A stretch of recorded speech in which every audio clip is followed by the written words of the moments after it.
Semplificare e accelerare il processo di sviluppo degli alimentatori, migliorando le tecnologie esistenti e quelle future.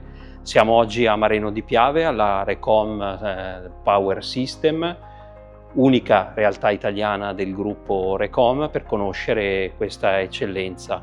Una realtà che conta oltre 500 dipendenti ed è presente in più paesi. Ai microfoni di QDP News il rappresentante legale Thomas Lazarus. Ci puoi raccontare un po' la storia del gruppo e soprattutto lo sviluppo di questa costola italiana?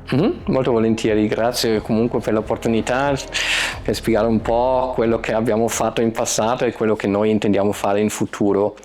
Allora, l'azienda è stata fondata nel 1975 in Germania, a Francoforte, sostanzialmente nella cantina della famiglia che ha fondato l'azienda, visto che la mamma con 2 bambini a casa era un po' annoiata solamente ad avere i bambini, e così ha cominciato a fare un business del trading di componenti e anche dei resistor, e questo ha creato anche il nome della Recom, Resistor Components, e così è nata l'azienda nel 1975, che sostanzialmente fino a 2000 è stata un'azienda che comprava in Asia componenti e vendeva questi componenti. Solamente dopo,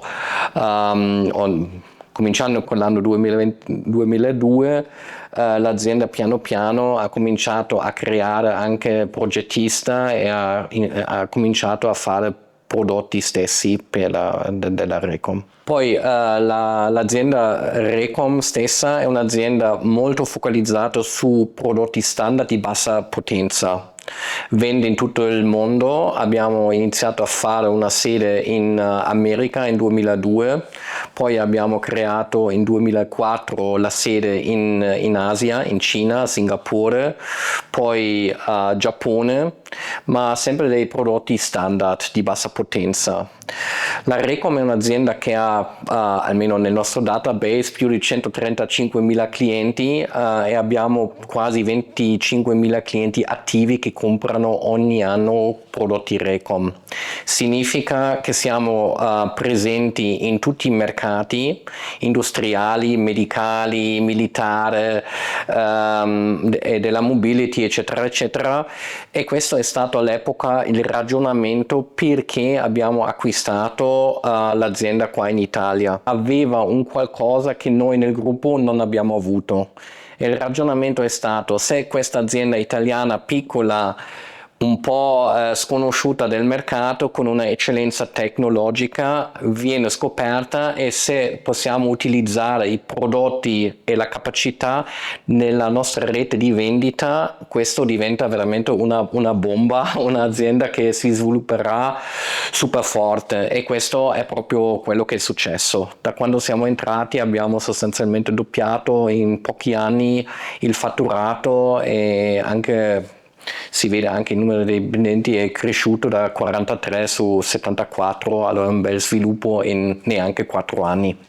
Questa è la vostra unica sede italiana, come mai avete scelto proprio il Nord-Est? Allora, il Nord-Est per noi è stata una scelta strategica. Uno perché è famoso per il suo modo di lavorare, secondo ci sono delle università, Udine e Padova, soprattutto Padova, un'università super famosa per elettronica. Abbiamo l'ITIS Conegliano, una scuola di eccellenza che porta ogni anno veramente eccellenza. Abbiamo adesso 3-4 ingegneri che hanno seguito anche la scuola qua a Conegliano, e lì abbiamo trovato proprio l'ambiente più giusto per noi. Abbiamo anche guardato in altre aree in Italia, ma alla fine abbiamo deciso proprio di investire in quest'area dell'Italia per la sua eccellenza. Mi dicevi che anche da un punto di vista della burocrazia vi siete trovati bene, sfatando anche un po' un luogo comune?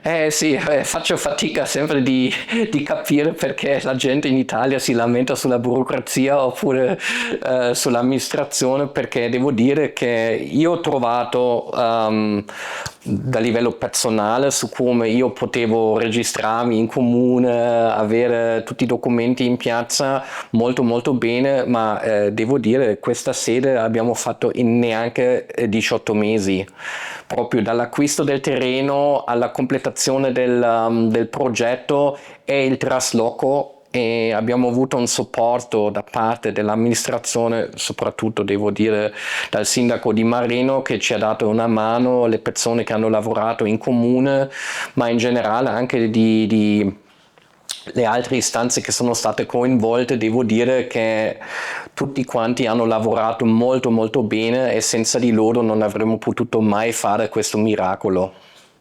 Che cosa contraddistingue Recom e quali sono le caratteristiche che vi rendono così competitivi sul mercato?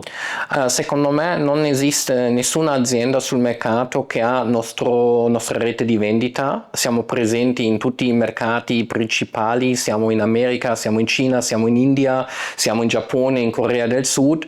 Allora, siamo strategicamente abbastanza ben posizionato. Tutti quelli che fanno vendita per noi sono ingegneri, devono avere un livello di conoscenza elettronica molto alto e allo stesso tempo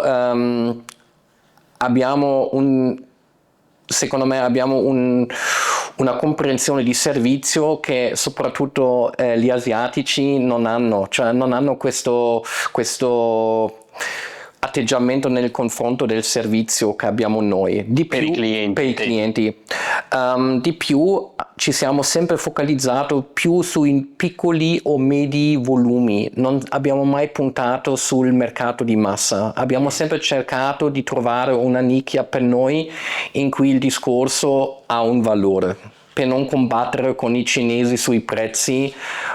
Devo dire ultimamente una battaglia che non si può vincere, perché ovviamente sono così sovvenzionati che sussistere sul mercato contro di loro è impossibile. Abbiamo visto un calo dei prezzi sul mercato industriale, dove ci troviamo ogni tanto anche dei cinesi del 95% in 3 anni. Hanno dei prezzi che nessuno può neanche avere, cioè sono prezzi fuori. Progetti, obiettivi per il futuro?